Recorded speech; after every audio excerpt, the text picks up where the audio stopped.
آج ہم ایسے ہی پہنچ جاتے ہیں، تھکے ہارے بستر پر گئے اور سو گئے. نہیں، جب آپ بستر پر آتے تو آپ کا معمول کیا تھا اور ہمارا معمول کیا ہے؟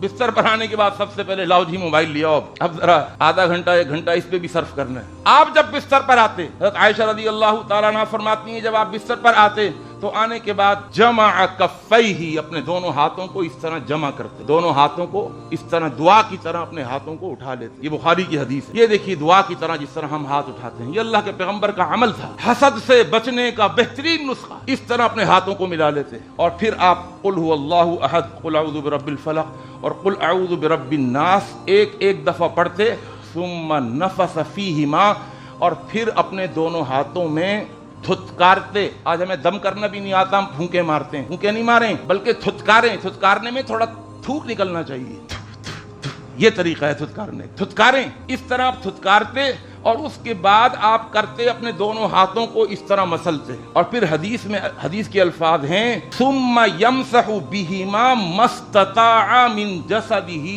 جتنے آپ کی استطاعت ہوتی اور جتنی طاقت ہوتی آپ ان ہاتھوں کو جسم کے ہر حصے پہ پھیرتے. سب سے پہلے چہرے پر، سر پر، جسم کے اگلے حصے پر، پیچھے جہاں جہاں ہاتھ جا رہا ہے. یہ اللہ کے رسول صلی اللہ علیہ وسلم کی تعلیم ہے. کیوں بھئی ہاتھوں کو کیا ہو رہا ہے؟ یا آپ نے پڑھ کے اللہ کا کلام پڑھ کے دم کیا ہے اپنے ہاتھوں، اور وہ اثرات منتقل کر رہے ہیں آپ پوری باڈی کے اندر. اپنے ہاتھوں کو پھیرتے تھے. یفعل ذلک 3 مرات، اس طرح 3 مرتبہ کرتے تھے.